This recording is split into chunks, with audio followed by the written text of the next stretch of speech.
Welcome, everyone. Today we're diving deep into the world of August Sander, Ah, yes, August Sand. a giant of 20th century photography. A fascinating figure.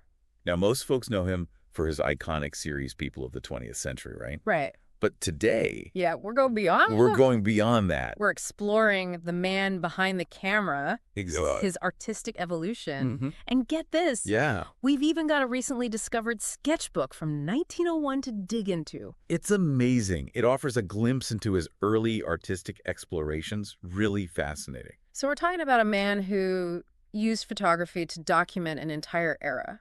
An ambitious undertaking, for sure. Right. It really is. How did he even begin? Where did this journey start? Well, his roots are really interesting. Sander was born in 1876 in Herdorf, a small village in Germany's Westerwald region. Picture this. Mines, farms, Ah, so rural. a world away from the artistic circles he'd later join. It's incredible to think a boy from this rural landscape became such a prominent figure in the art world. It is. And his first encounter with photography is quite a story. Oh, I bet. Tell me more. Okay, so as a teenager, Okay. he's working in the mines, Hard work. and a photographer comes to document the mines. Interesting. Sander helps carry the equipment. Yeah. And that's when he first looks through a camera lens. He describes seeing this small, colorful landscape and feeling completely enchanted. It was a pivotal moment. You could almost feel that spark igniting, right? Exactly. That experience really fueled his passion. So what did he do next? Well, he started taking his own photographs with a camera his uncle gave him. That's great. Family support. Right. But Sander quickly realized he wasn't a fan of the popular style at the time studio portraits with those artificial backdrops. I could see why. Those can feel a bit stiff and posed. Exactly. He found them superficial. He wanted authenticity. He did. He even said the wrinkles on the faces were frowned upon and considered unsightly. Wow, strong words. He saw beauty in the raw, unfiltered reality. That's Sander for you. And that vision really became his trademark. You know, it's fascinating how he rejected those norms so early on. It seems like his aversion to artificiality really shaped his entire approach to photography. I agree. And I think you might be onto something. Do you think it's connected to his upbringing in the Westerwald? You mean like a place where life was already pretty raw and unfiltered? Exactly. Yeah, I think that connection makes a lot of sense. The environment can definitely shape an artist's vision. Definitely. So this vision of his really started to solidify during his time in Linz, Austria. You're absolutely right. Linz was crucial for him. So he moved from Germany to Austria. Why the move? He and his wife, Anna, were seeking new opportunities. Yeah, his wife. Linz offered a fresh perspective, a wider range of subjects. Interesting. And importantly, it gave Sander the space to experiment and refine his approach. It sounds like Anna played a significant role in his life, not just personally, Absolutely. but professionally too. Their partnership was extraordinary. She was his constant support, his inspiration, a true collaborator. A true partnership. And she actually played a key role in his most famous project, People of the 20th Century. We'll definitely get to that. But Yeah. first, let's stick with Linz a bit longer. Okay. What happened to his style during this time? How did it evolve? Well, he really started to move away from those posed portraits and embraced a more documentary style. More documentary. Yeah, he wanted to capture the characteristic, the homage life and time imprinted on his subjects' faces. Oh, It's a fascinating concept. It refers to the inherent potential or predisposition of a person. so he believed he could see a person's past, present, Yes. and even their future potential all reflected in their features. Exactly. He was trying to capture the essence of their being. That's a pretty deep idea. Huh, He wasn't just taking pictures, he was trying to capture the soul. you got it. Speaking of depth, I read that during World War I, he carried 30 rabbits on his back from Belgium to feed his family. That's right. That's dedication. It really shows his commitment to his family and his art, even during incredibly tough times. Wow, so Linz was the crucible where his unique style was forged. You could say that, and And I'm guessing this is where People of the 20th Century was born. you're right on track. People of the 20th Century was fueled by Sanders' desire to create what he called a sachlich representativer Überblick. Sachlich representativer Überblick. Try saying that 3 times fast. I don't think I can. It translates to an objectively representative overview of the diverse human types of his era. To capture an entire era through portraits, that's a bold ambition. It is. It's monumental. How did he even approach such a massive task? Well, he was very systematic about it. He Yeah. categorized people into 7 distinct groups. 7 groups. Yes. Farmers, skilled tradesmen, the bourgeoisie, artists, academics. Okay. He even included those considered misfits by society. Misfits. And the last people, the unemployed of the rural region. It sounds like he wanted to represent a complete picture of German society, not just the privileged few.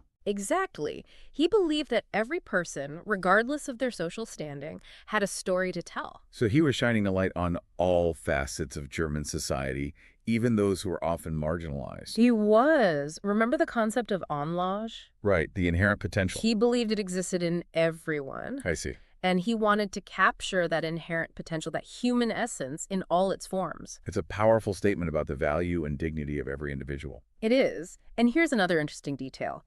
Each group was presented in a portfolio. Okay. With 12 photographs meticulously crafted by his wife, Anna. There's that partnership again. Always working together. Now, before we go any deeper into people of the 20th century, Okay. it's important to understand the context of the time. The early 20th century was a period of immense change in Germany. Change how? Industrialization, social upheaval, the rise of new ideologies. It was a time of both progress and uncertainty. So he was trying to capture not just individuals, but a society in transition. Exactly. A nation grappling with its identity. And that's what makes people of the 20th century so fascinating. It's a window into this pivotal moment in history. It is. It's a project that still resonates with us today. It does. We're still grappling with many of the same challenges. Social inequality, political polarization, the search for meaning in a rapidly changing world. It's timeless in a way. It is. But let's rewind a bit and go back to the artistic philosophy behind people of the 20th century. Okay, back to the core of the project. Yeah. We talked about his Sachlich representative or Überblick, Right. but was he just documenting these different groups, or was there a deeper artistic vision at play? It was much more than just documentation. He was searching for archetypes, individuals who embodied universal human experiences. Archetypes. He believed that by photographing these archetypes, Yeah. he could reveal something profound about the human condition itself. So he was trying to find the universal within the particular. Exactly. And to do that, he had to be a keen observer, right? Absolutely. He had to see beyond the surface to understand the stories etched on people's faces. Yeah. Exactly. The writer Alfred Dublin, who is a contemporary of Sander, said that his portraits revealed the collective force of human society, the class, the cultural level. Powerful words. They are. He wasn't just taking portraits, he was making social commentary. He was using photography to explore the complexities of the human experience and its connection to the social fabric. And I think that's a good place to pause for now. I agree. We've laid the groundwork for understanding Sander's background, his motivations, and the artistic philosophy behind people of the 20th century. But before we go deeper into that project, Yes. let's switch gears and explore that recent discovery that's shedding even more light on his artistic journey. You mean his 1901 sketchbook? That's the one. Yes. I can't wait to see what treasures it holds. Mhm. It's a window into his early years as an artist. It is. And we'll uncover those connections together. All right, the sketchbook. This 1901 sketchbook. A real treasure trove. It's like a time capsule giving us a peek into his artistic development before he really hit the scene. I know. And the story of how it was discovered is pretty interesting, too. Oh, tell me. Okay, so it was recently bought at auction At auction, by Karsten Trojan. who's Karsten Troja? He's an architect from Yeah. Sander's hometown, Herdorf. So an architect from Sander's hometown ends up with this sketchbook. That's a cool coincidence. It is. And Trojan is really passionate about artists from his region, From that area. especially those who capture the spirit of the local landscape and its people, So he saw that in Sander's work. Definitely. He already has a collection of works by other artists from the area, like Reinhold Kohler and Ludwig Kirchhoff. He sees that connection in Sander. The artistic spirit of a shared homeland. Exactly. And I think that's what drew him to this sketchbook. That makes sense. So what's inside this sketchbook that's got everyone so excited? Well, it's filled with a whole range of Sander's early works. And, we usually think of Sander as a portrait photographer. Yeah, portraits are his thing. But this sketchbook shows he was exploring other subjects, too. Oh, interesting. Like what? They're anatomical sketches. Anatomical sketches? Yeah, like studies of eyes, ears, skin folds. Wow, so detailed. Incredibly detailed. You can see his dedication to understanding the human form, almost like a scientist studying the body. So he wasn't just interested in the artistic side. Yeah. He was really digging into the technical aspects of representation, too. He was. And I think that attention to detail probably helped him capture that homage. The potential he saw in people's faces. Exactly. Those anatomical studies probably helped him understand how a person's life experiences shape their features. That's fascinating. And you said there were landscapes, too. There are. Some of them actually echo those romantic and impressionist styles that were popular back then. Huh. So he was playing with different styles early on. He was. It's interesting considering his later focus on those stark black and white portraits, Well, right? it shows how versatile he was. It does. He was experimenting with watercolors. He clearly had an appreciation for natural beauty. It sounds like he was really absorbing all these influences around him. He was a sponge, soaking it all up. A young artist eager to learn and try new things. Exactly. But let's get back to those portraits in the sketchbook. What stood out to you? Well, you mentioned 3 portrait sketches Yes. of the same elderly woman. The detail is incredible. You can almost feel her character, her wisdom shining through. It sounds like he was already working on capturing the essence of a person, Yeah. not just their physical appearance. Right. And remember, this is 1901, years before people of the 20th century. It's like seeing the seeds of his artistic vision being planted. So even in those early drawings, he was grappling with ideas that would define his career. Exactly. He was already moving away from those artificial poses and embracing a more documentary style. It's amazing to think this sketchbook isn't just a collection of drawings. It's really a testament to his artistic journey. It is his evolution as an artist. His commitment to capturing the human experience in such a profound and authentic way. And it makes you wonder what other treasures are out there waiting to be discovered. You never know what's hidden away, just waiting to be found and add to our understanding of Sander. Exactly.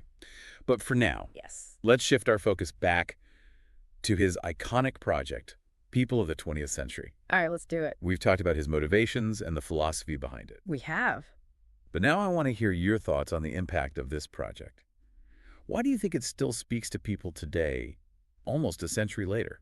That's a great question. I think it resonates because it speaks to those universal human experiences. You know, the things we all grapple with. Identity, belonging, finding our place in the world. And even though his portraits are from a specific time and place, they capture something timeless about the human condition. We connect with those emotions, the struggles, the aspirations of the individuals in the photos. We do. And Sander's meticulous categorization of his subjects adds another layer to the project, too. Right. We haven't really discussed the categories in detail yet. It's time to delve into the structure of People of the 20th Century. Let's do it. Let's explore how those categories shape our understanding of the project as a whole. So the categories in People of the 20th Century, we touched on that before. Yeah, it's a key part of the project. What's the significance of those categories? How do they add to the project? Well, remember, Sander divided his subjects into those 7 groups. Vivid groups. Farmers, skilled tradesmen, the bourgeoisie, Okay. artists, academics, the last people, The unemployed. right, the Yeah. unemployed of the rural region, and then those he considered misfits. So by creating these categories, Yeah. he wasn't just documenting individuals. He was making a statement about German society itself, right? Exactly. It's like he was creating a taxonomy of the human experience specific to the time and place he was living in. What do you think he's saying about German society through this categorization? That's a complex question, It is. and there are multiple ways to interpret it. Yeah. On the one hand, you could say he's acknowledging that existing social hierarchy of his time. The class division. Yeah, by grouping people based on their professions, their social standing, he's reflecting that reality of early 20th century Germany. But he also includes groups like the last people and misfits, He does. which suggests he's not just reinforcing those hierarchies. Right. He's doing more than that. He's also shining a light on those who are often marginalized or excluded. Those who don't fit neatly into those traditional boxes. Exactly. And by including these groups, Yeah. he's expanding our understanding of what constitutes German society. He's challenging that notion of a homogeneous national identity. Instead, he's showcasing the diversity and complexity within that society. He is. And it's a reminder that even those on the margins, those deemed misfits, they still have a place in the larger narrative. That's where his humanism really comes through. It does. He's not just interested in the elites. He wants to give visibility to everyone. And it's not just about who he photographed, Right. but how he presented those portraits. Each group had 12 photographs meticulously crafted into portfolios by Anna, his wife. There's that partnership again. It's a beautiful thing. And that number 12, I think it symbolizes completeness. Completely. Like a full representation of the human types within each category. It's like they're saying, this is German society in all its complexity and diversity. They are. These are the faces, the stories that make up the fabric of our nation. Powerful stuff. Yeah, And it's important to remember it is. that people of the 20th century Yeah. was and still is Yeah. a work in progress. Sander never actually completed it as he envisioned it. We only have a fragment. We do. Just a glimpse into what could have been this monumental achievement. That's both fascinating and frustrating at the same time. I know. I can only imagine all the other stories he would have captured if he had been able to finish it. I know. But even incomplete, Yeah, it's still a powerful testament to his vision. it is. And I think that's why it continues to resonate with people. It invites us to imagine, to fill in those gaps, To connect with these individuals across time. to contemplate their lives. Exactly. Okay, so let's look at some specific examples. Okay. You mentioned the young farmers earlier. Yeah. Heading to a dance all dressed up. What struck you about that image? Their confidence, Mm-hmm. their optimism. They embody this hope and energy of a generation on the verge of change. You know, even in times of uncertainty, Yeah. there's still that yearning for joy connection. Belonging. Exactly. And that youthful excitement, that anticipation of a night full of possibilities. That's a universal experience. It is. It transcends time and place. And then you have the pastry cook, From 1928, covered in flour, clearly exhausted from work, but still there's this quiet dignity in his posture. pride in his craft. It's a beautiful image. It reminds us that work, even when it's physically demanding, can still be meaningful. Purposeful. You're contributing to society, creating something. Leaving your mark. And then there's the boxer. From 1925. Such a powerful image, a man in his prime, his body shaped by years of training. It's almost like he's both confronting and inviting the viewer at the same time. Right, you see him to acknowledge his existence. He's there. And it speaks to the complexities of masculinity. Strength and vulnerability. All in one. You've made some brilliant observations. It's amazing how these portraits, even though they're silent, can spark such insightful conversations. And that's what makes Sanders' work so relevant today, right? It encourages us to look closely, to observe, to empathize. To recognize that shared humanity. We're all connected regardless of our differences. And to see the world with more curiosity and compassion. To find those hidden stories just like Sander did. That's a beautiful way to sum up his work and his legacy. He wasn't just documenting faces, he was documenting souls. Capturing what it meant to be human in a time of immense change. And those questions of identity, belonging, our place in the world, they're still so relevant today. What a journey. From those early days in the Westerwald to his time in Linz. The sketchbook? People of the 20th century. It's been a fascinating exploration. It has been. We've really delved into the life and work of a remarkable artist. Someone who captured his time, but also transcended it. And his work continues to challenge and inspire us. To see the world with new eyes. To find beauty in the everyday. To recognize that shared humanity. That's August Sander. A true visionary. Thank you for joining us on this deep dive into the world of August Sander. We hope it sparked your curiosity and encouraged you to explore his work further. Keep looking. Keep questioning. And keep finding the extraordinary in the ordinary. Until next time.